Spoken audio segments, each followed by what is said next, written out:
오늘 우리에게 주신 하나님 말씀 함께 보겠습니다. 요한복음 15장 1절에서 17절입니다.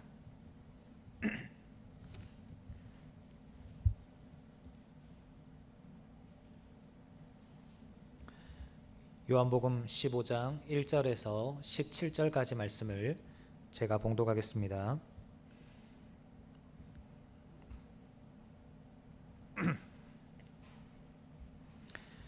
나는 참 포도나무요 내 아버지는 농부라. 무릇 내게 붙어 있어 열매를 맺지 아니하는 가지는 아버지께서 그것을 제거해 버리시고 무릇 열매를 맺는 가지는 더 열매를 맺게 하려 하여 그것을 깨끗하게 하시느니라. 너희는 내가 일러준 말로 이미 깨끗하여졌으니 내 안에 거하라. 나도 너희 안에 거하리라. 가지가 포도나무에 붙어 있지 아니하면 스스로 열매를 맺을 수 없음같이 너희도 내 안에 있지 아니하면 그러하리라. 나는 포도나무요 너희는 가지라. 그가 내 안에 내가 그 안에 거하면 사람이 열매를 많이 맺나니 나를 떠나서는 너희가 아무것도 할 수 없음이라. 사람이 내 안에 거하지 아니하면 가지처럼 밖에 버려져 마르나니 사람들이 그것을 모아다가 불에 던져 사르느니라. 너희가 내 안에 거하고 내 말이 너희 안에 거하면 무엇이든지 원하는 대로 구하라. 그리하면 이루리라. 너희가 열매를 많이 맺으면 내 아버지께서 영광을 받으실 것이요 너희는 내 제자가 되리라. 아버지께서 나를 사랑하신 것 같이 나도 너희를 사랑하였으니 나의 사랑 안에 거하라. 내가 아버지의 계명을 지켜 그의 사랑 안에 거하는 것 같이 너희도 내 계명을 지키면 내 사랑 안에 거하리라. 내가 이것을 너희에게 이름은 내 기쁨이 너희 안에 있어 너희 기쁨을 충만하게 하려 함이라. 내 계명은 곧 내가 너희를 사랑한 것 같이 너희도 서로 사랑하라 하는 이것이니라. 사람이 친구를 위하여 자기 목숨을 버리면 이보다 더 큰 사랑이 없나니 너희는 내가 명하는 대로 행하면 곧 나의 친구라. 이제부터는 너희를 종이라 하지 아니하리니 종은 주인이 하는 것을 알지 못함이라. 너희를 친구라 하였노니 내가 내 아버지께 들은 것을 다 너희에게 알게 하였음이라. 너희가 나를 택한 것이 아니요 내가 너희를 택하여 세웠나니 이는 너희로 가서 열매를 맺게 하고 또 너희 열매가 항상 있게 하여 내 이름으로 아버지께 무엇을 구하든지 다 받게 하려 함이라. 내가 이것을 너희에게 명함은 너희로 서로 사랑하게 하려 함이라. 아멘. 기도하겠습니다. 은혜와 자비가 풍성하신 하나님, 오늘도 우리가 주님 앞에 나아갑니다.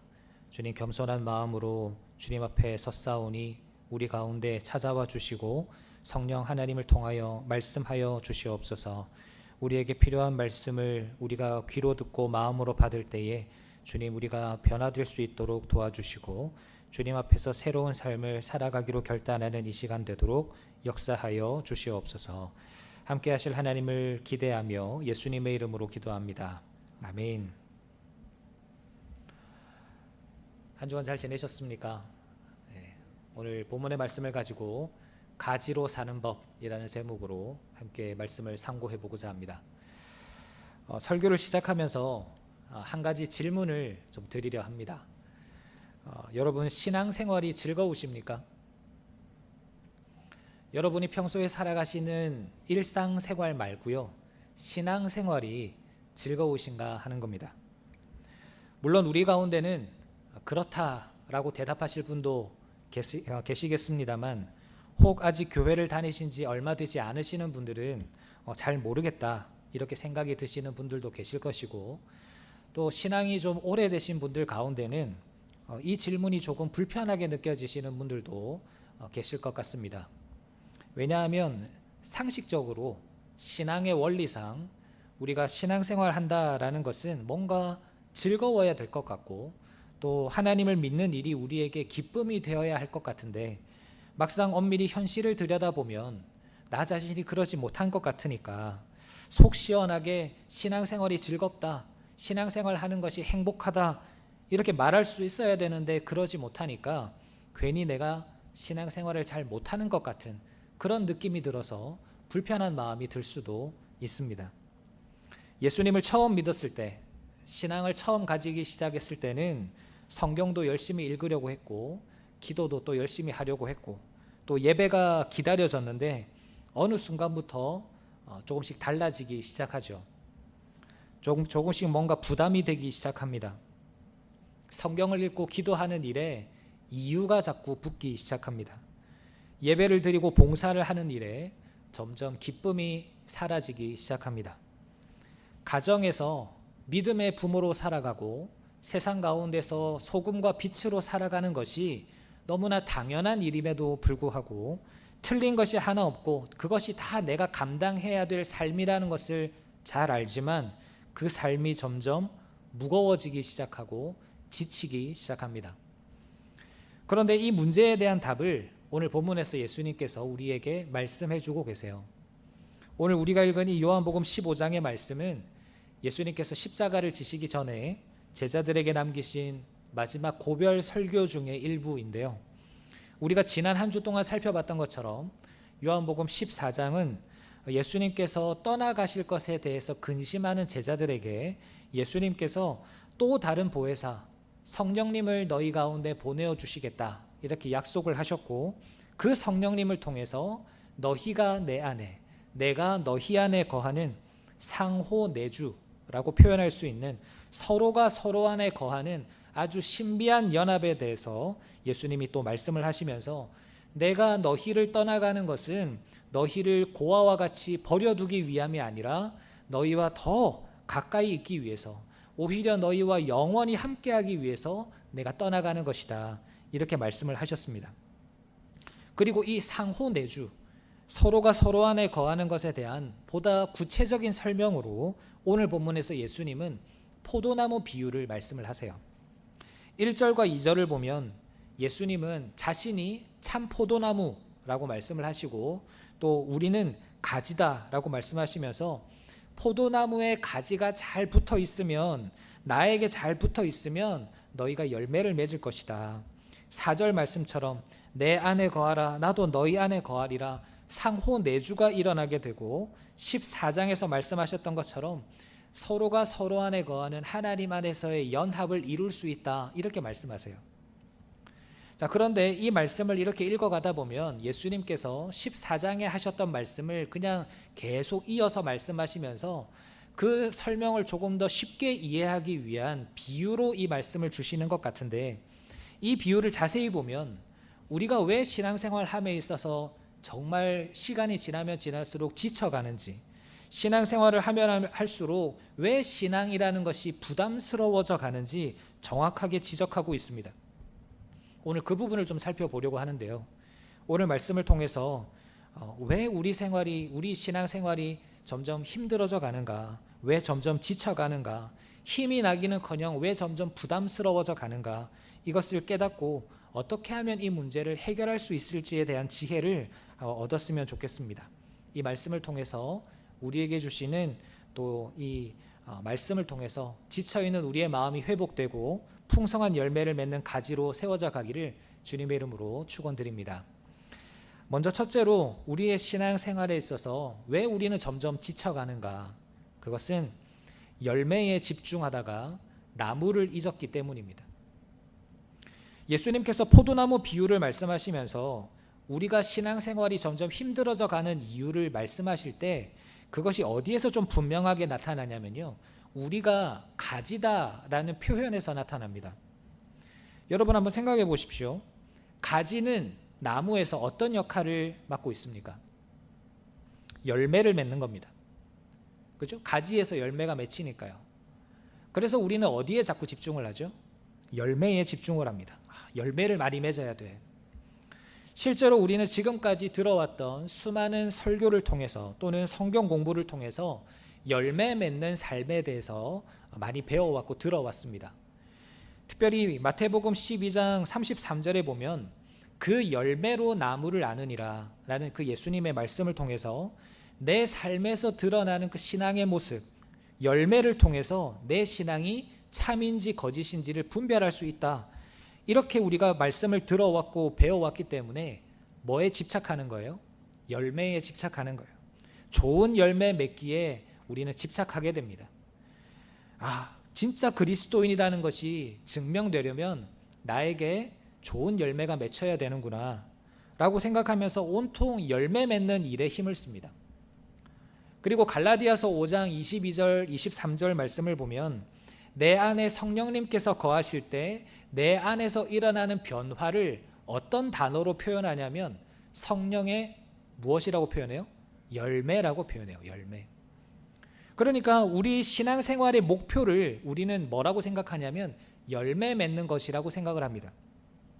물론 이것은 맞는 말이고 좋은 일이고 우리는 열매 맺는 삶을 살아야 돼요. 그런데 오늘 본문이 말하고자 하는 바가 무엇입니까? 우리는 가지고 그 가지가 열매를 맺어야 하는데 그 가지인 우리가 어떻게 열매를 맺을 수 있는가 하는 겁니다. 가지 스스로 열매를 만들어내나요? 그렇지 않습니다. 나무에 붙어 있을 때 그 나무로부터 올라오는 수액과 영양분이 가지로까지 이어질 때 열매는 저절로 맺혀지는 겁니다. 만약 가지가 나무에서 떨어져 나오면 어떻게 되겠습니까? 아무리 열매를 맺기 위해서 안간힘을 써도 나무에서 떨어진 가지는 열매를 맺을 수가 없어요. 제가 최근에 유튜브에서 짧은 영상을 보다가 한 선교사님께서 이렇게 설교하시는 설교 영상을 보았습니다.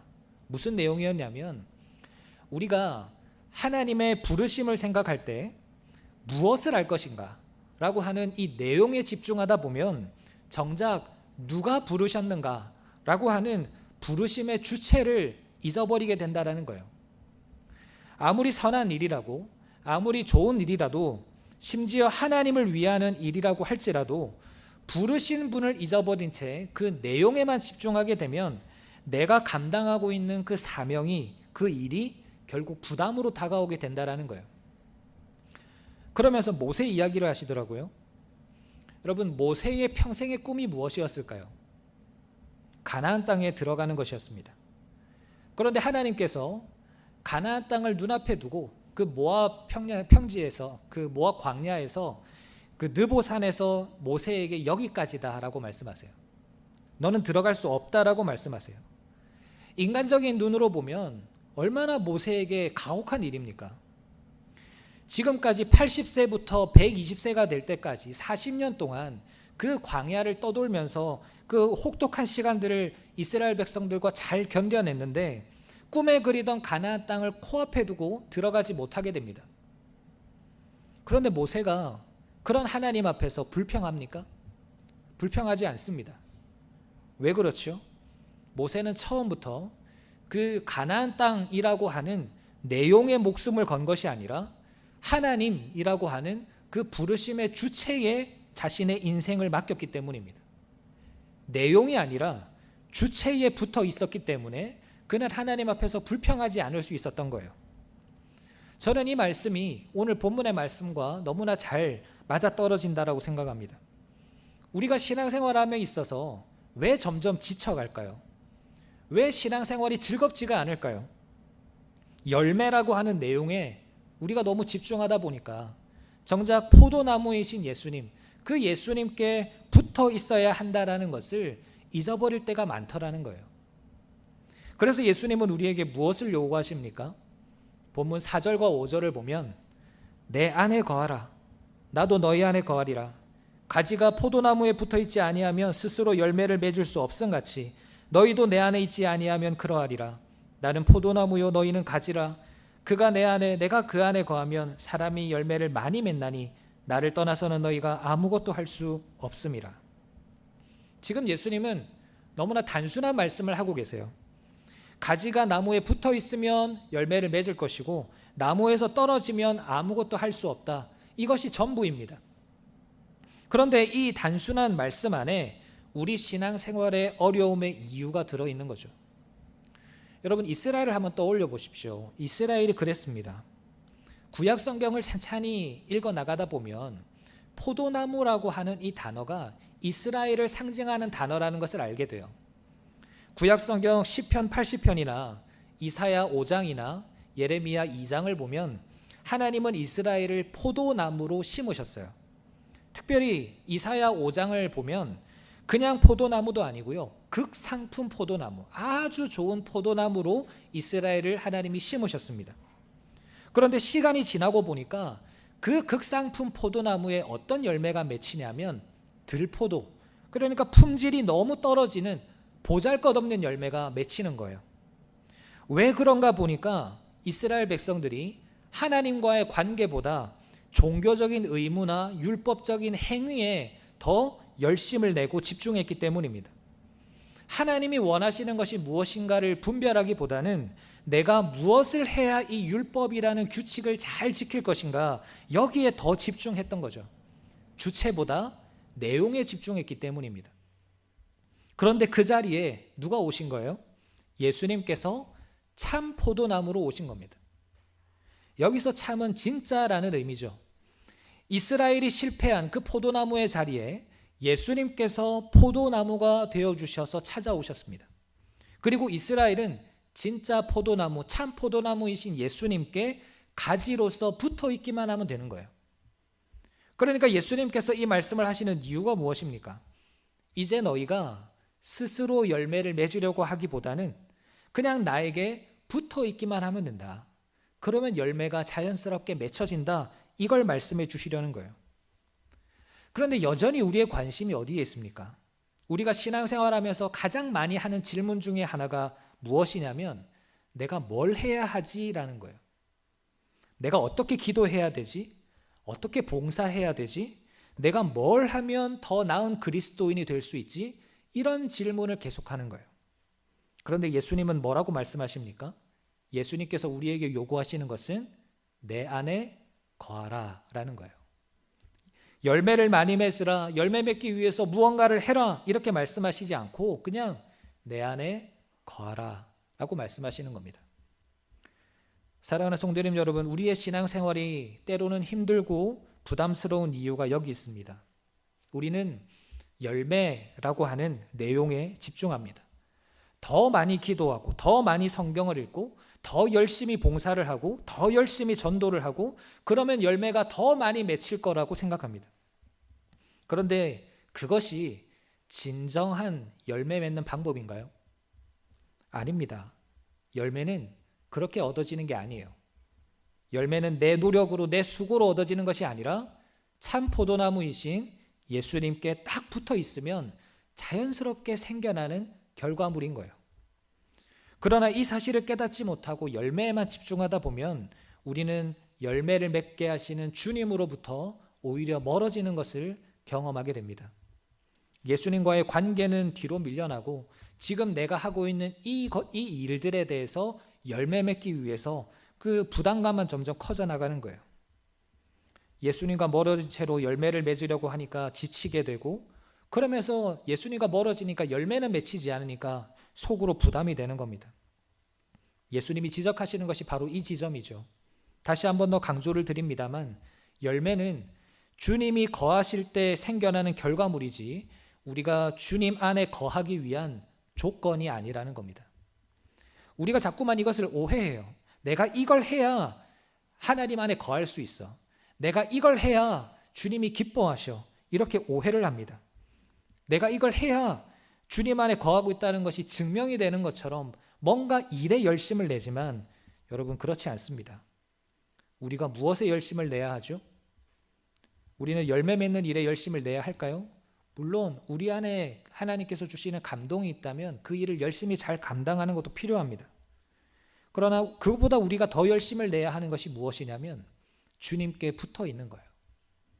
내가 예수를 더 잘 믿어야 한다는 압박이 내 안에 있고 내가 더 신앙생활을 잘 해야 한다는 부담이 있고 눈에 보이는 열매가 없다라는 생각에 자책하는 마음이 들고 이런 모습이 내 안에 있다면 나는 지금 어디에 집중하고 있는 거예요? 열매에 집중하고 있는 거예요. 주체이신 예수님으로부터 멀어져 가고 있다라는 신호입니다. 예수님은 분명히 말씀하십니다. 내 안에 거하라. 더 잘하려고 애쓰기 전에 먼저 나에게 붙어 있어야 한다. 그 말씀을 주시는 거예요. 이것이 예수님이 말씀하시는 신앙생활의 출발점입니다. 그런데 우리가 여기서 한 걸음 더 나아가서 이 지점에서 우리가 한 가지 더 질문을 던질 수 있어야 합니다. 그렇다면 예수님 안에 거한다라는 것이 무엇인가 하는 거예요. 예수님은 우리 안에 내 안에 거하라 라고 말씀을 하셨는데 그러면 예수님 안에 거하는 것이 무엇인가? 어떻게 하면 예수님께 붙어 있을 수 있는가?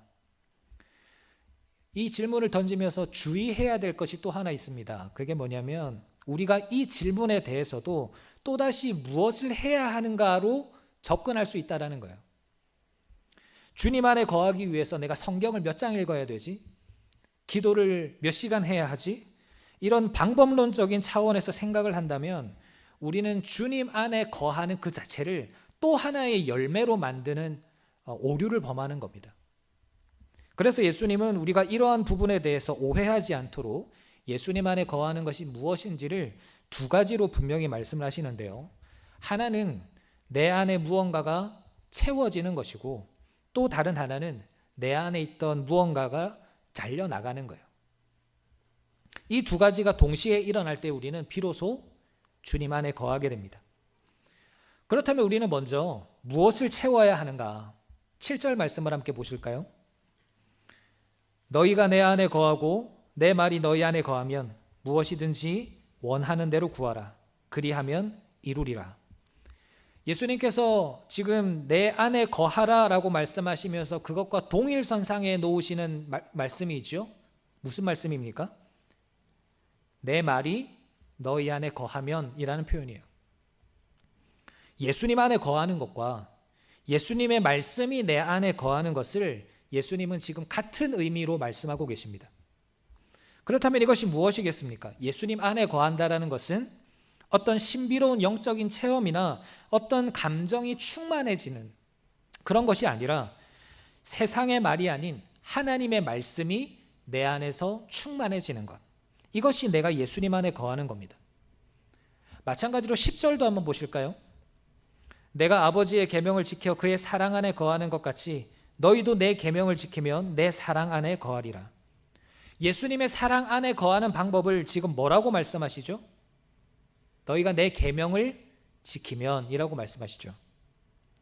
엊그제 금요기도회 때도 말씀을 드렸습니다만 여기서 지키다라는 이 단어는요, 뭔가 율법을 완벽하게 지키고 규칙을 정확하게 지키고 이런 의미가 아니라 헬라어 원문의 뉘앙스는 붙들고 있다, 이것을 놓지 않는다라는 의미에 가깝습니다.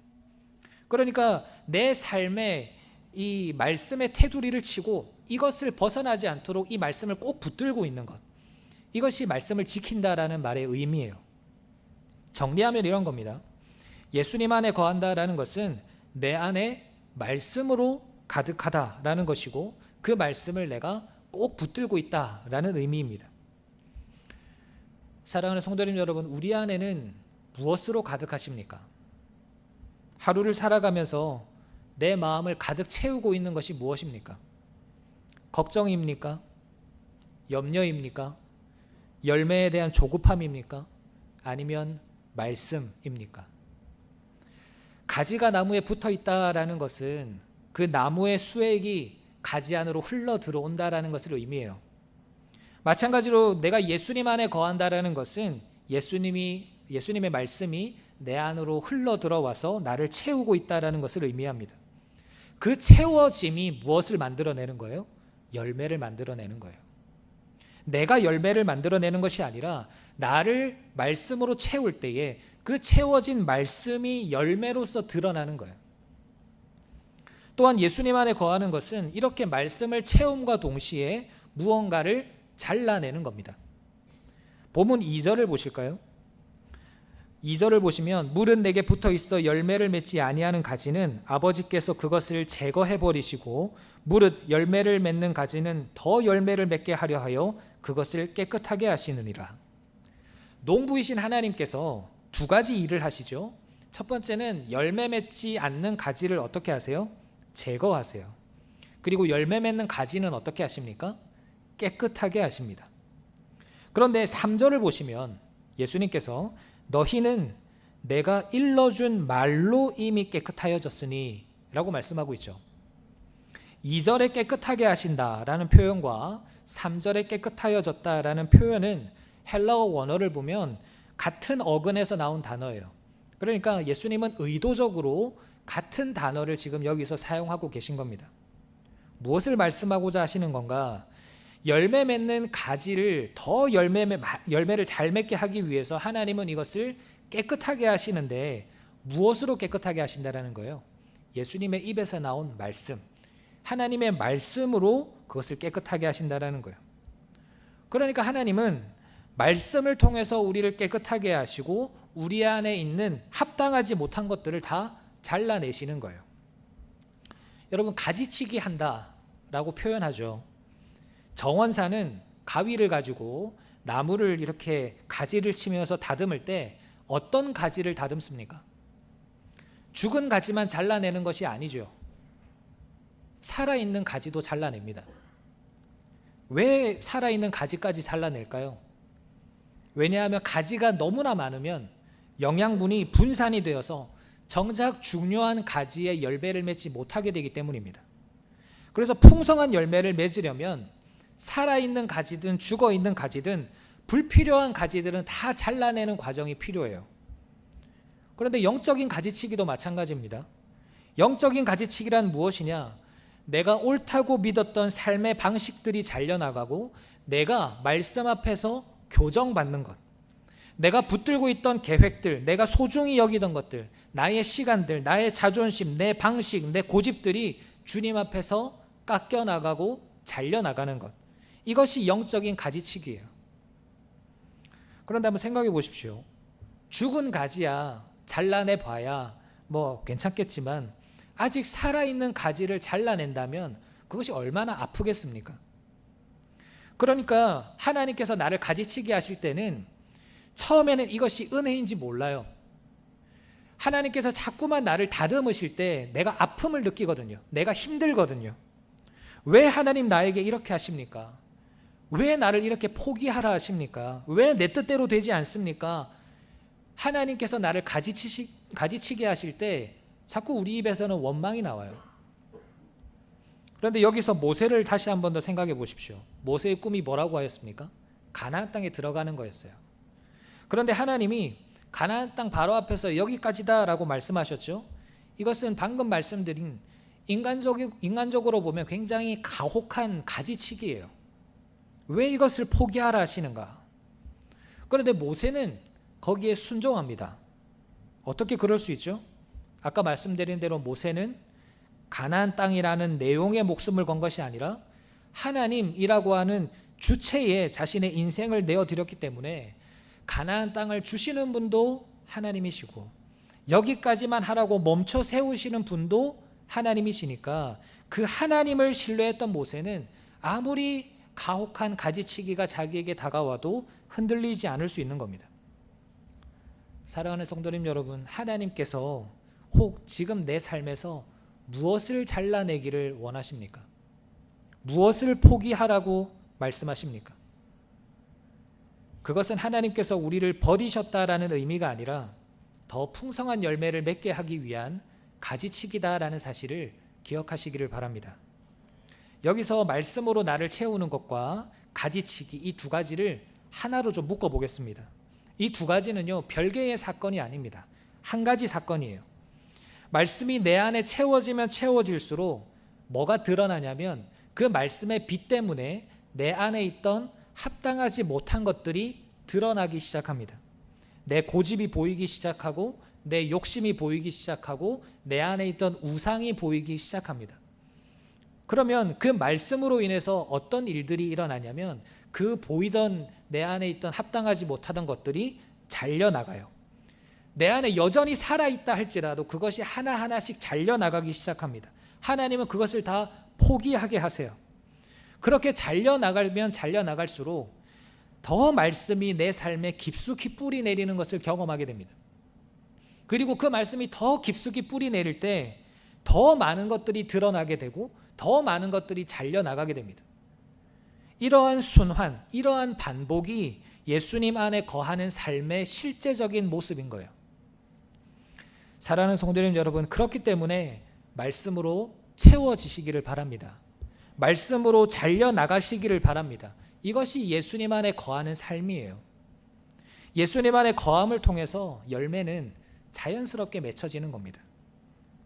예수님 안에 거함을 통해서 말씀으로 풍성한 열매 맺으며 살아가시는 우리 모두가 되시기를 주님의 이름으로 축원합니다. 아멘. 이제 마지막으로 우리가 좀 생각해 볼 것은 이러한 과정들이 계속될 때 우리에게 어떤 변화가 나타나는가 하는 겁니다. 예수님은 오늘 본문 그 후반부인 12절부터 17절까지 그 변화를 말씀하시고 계신 건데요. 그 변화를 한마디로 요약하면 이렇게 요약할 수 있습니다. 뭐라고 요약할 수 있나요? 뭐라고 요약할 수 있나요? 네, 오늘따라 조금 너무 과하게 차분하신 것 같아서 한번 부탁을 드려봤습니다. 다시 한번 더 읽어볼까요? 어떤 변화가 일어나죠? 친구가 됩니다.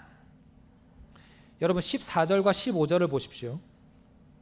너희는 내가 명하는 대로 행하면 곧 나의 무엇이라? 친구라. 이제부터는 너희를 종이라 하지 아니하리니 종은 주인이 하는 것을 알지 못함이라. 너희를 무엇이라 하였노니? 친구라 하였노니 내가 내 아버지께 들은 것을 다 너희에게 알게 하였습니다. 예수님이 제자들을 향해서 선언하시죠. 너희는 더 이상 무엇이 아니다? 종이 아니다. 오히려 무엇이다? 친구다. 여러분 이것이 얼마나 파격적인 선언인지 모릅니다. 고대 사회에서 종과 주인의 관계는 절대적이에요. 종은 주인의 명령에 복종합니다. 그런데 종은요, 주인이 왜 그런 명령을 내리는지, 주인의 마음이 어디에 있는지를 다 알지 못합니다. 주인이 궁극적으로 뭘 원하는지를 몰라요. 그냥 시키는 대로 하는 사람이 종입니다. 그런데 친구는 다르죠. 친구는 서로의 마음을 잘 압니다. 친구는 서로의 생각을 나누고요. 명령이 아니라 대화를 나누고 복종이 아니라 신뢰를 나누는 사람이 친구입니다. 예수님은 제자들에게 그리고 오늘날 우리에게 이렇게 말씀하십니다. 나는 너희를 명령에 복종하는 종으로 대하지 않고 내 마음을 다 알려줄 친구로 대하겠다. 그런데 여기서 한 가지 중요한 게 있죠. 종에서 친구가 되는 것은 우리가 만들어내는 변화가 아닙니다. 내가 예수님의 친구가 되어야지 한다고 되는 게 아니라는 거예요. 16절 한번 읽어볼까요? 16절 한번 읽어보겠습니다. 시작. 너희가 나를 택한 것이 아니요 내가 너희를 택하여 세웠나니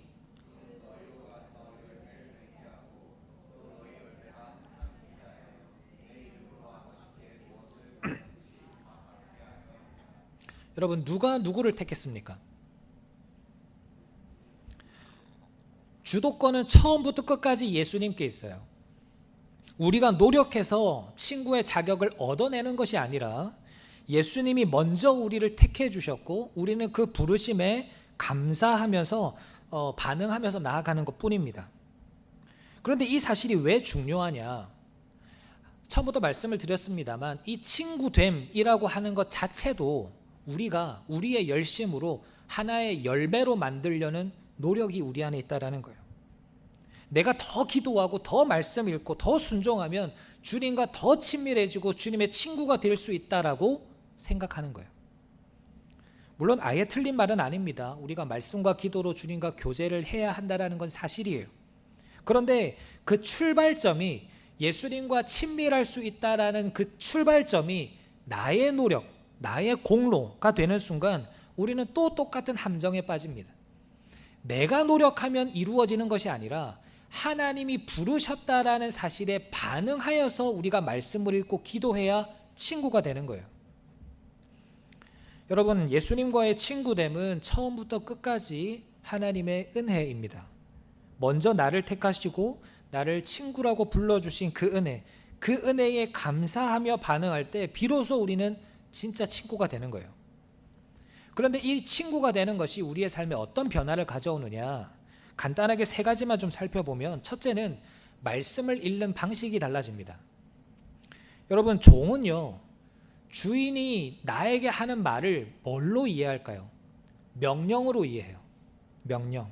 그래서 성경을 우리가 읽을 때 종은 이 말씀을 어떻게 받아들이느냐, 하나님이 나에게 명령하신 거다, 하나의 헌법책 읽듯이 하나의 내가 지켜야 할 규칙으로 받아들여요.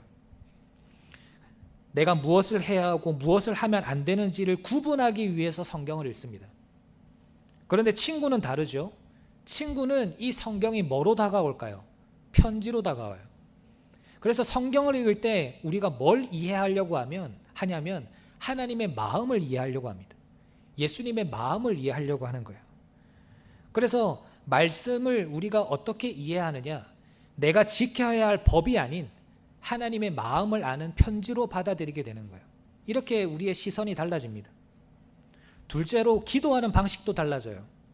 종은요, 자신에게 그 명령을 내린 주인이 이제 그 주인에게 내가 이제 어떤 일들을 잘 했다 못했다를 보고하기 위해서 이야기를 하죠. 종인 사람은 하나님께 기도할 때 그런 기도를 합니다. 내가 하나님 이런 것들을 잘 지키며 살았습니다. 하나님 내가 지금까지 이걸 잘 못했습니다. 이런 보고 형식의 기도를 드려요. 그런데 친구는 어떻게 하죠? 대화를 합니다. 보고를 하는 게 아니고 대화를 해요. 내 이야기를 하나님께 다 이야기하기도 하지만 또 때로는 하나님의 음성을 듣기 위해서, 하나님의 말씀을 듣기 위해서 때로는 조용히 주님의 말씀이 내 마음 가운데 떠오를 때까지 기다리기도 합니다. 그러니까 기도가 일방적인 방향이 아니라 쌍방적인 방향이 되기 시작하는 거죠. 그리고 셋째로 순종하는 방식도 달라집니다. 종은 어떤 마음으로 순종할까요? 두려운 마음으로 합니다. 왜요? 이걸 안 하면 어떻게 되니까? 벌을 받으니까. 동의가 되지 않아도, 내가 이걸 왜 해야 되는지 이해가 되지 않고 동의가 되지 않아도 그 일을 하는 거예요. 그게 종입니다. 하지만 친구의 순종은 신뢰에서 나와요. 누가 다른 친구에게 이러한 부탁을 했을 때 내 친구가 이런 부탁을 하는 것이 이해가 되지 않아도, 아, 이 친구라면 믿을 수 있어, 이 친구라면 나에게 그런 부탁을 하는 이유가 분명히 있을 거야, 이런 신뢰를 바탕으로 순종이 이루어지는 거예요. 이렇게 예수님과 친구가 됨으로 우리의 삶에 이런 변화들이 생겨나게 되는데, 이러한 변화들이 점점 깊어지면 깊어질수록 어디에까지 나아가게 되냐면, 따라해 보실까요? 사랑에까지 우리가 나아가게 됩니다. 예수님은 우리가 친구로서 어떤 우정을 나누게 되냐면 그 우정의 절정을 뭐라고 표현하시냐면 사랑이라고 표현하세요. 13절입니다. 사람이 친구를 위하여 자기 목숨을 버리면 이보다 더 큰 사랑이 없나니. 여러분, 종과 주인의 관계에서는 절대로 목숨을 버리는 사랑이 나올 수 없어요. 그냥 주인이 명령으로 종을 죽게 할 수는 있습니다. 그러나 종이 스스로 그 주인을 너무나 사랑하여서 죽을 수는 없어요. 내 목숨보다 더 서로를 아끼는 진짜 친구 사이에서만 이런 일들이 일어나는 겁니다. 저는 이 말씀을 통해서 예수님께서 지금 자신의 진심을 우리에게 잘 보여주고 계시다라고 생각을 하는데요. 우리에게 이렇게 살아야 한다라는 것을 넘어서서 예수님이 이렇게 말씀하시는 것 같아요. 나는 너희를 친구라고 부르는 그것을 넘어서서 내 생명을 내어주면서까지 친구된 너희를 사랑한다. 이런 사랑을 확증하시면서 보여주시는 것 같아요. 이런 사랑은 경험한 사람은 어떻게 살겠습니까? 여러분, 우리가 그렇잖아요. 우리 부모님께 받은 사랑이 크다라는 것을 내가 느끼면 느낄수록 우리가 어떻게 살죠? 우리도 다른 사람들을, 우리의 자녀들을 사랑하며 살지 않습니까? 이러한 사랑을 경험한 사람은 마찬가지로 친구이신 주님을 위해서 기꺼이 내 것을 내어놓게 되고 내 주변에 있는 사람들을 위해서 나의 것을 내어놓게 되는 겁니다. 여러분, 이것은 순교를 의미하는 게 아니에요. 물론 순교도 내 것을 내어놓는 것이지만 정말로 예수님께서 우리의 모든 생명을 빼앗아가기를 원하셔서 이 말씀을 하시는 게 아니에요. 매일의 삶 속에서 내가 생명처럼, 목숨처럼 내 삶에서 꽉 쥐고 있는 것들, 내 시간이나 계획이나 자존심이나 내 삶의 방식들이나 이런 것들을 어떻게 하라고요? 내려놓는 거예요. 중요한 것은 이 내려놓음이, 주님 앞에 내려놓음이 억지로 하는 게 아니라는 겁니다. 의무감으로 하는 게 아니라는 겁니다. 내가 내 안에 있는 것들을 내려놓고 가지치기를 하는 것이 내가 해야만 하는 의무 때문이 아니라 나를 위해서 전부를 내어주신 그 사랑에 압도되었을 때 자연스럽게 흘러나오는 헌신이라는 거예요.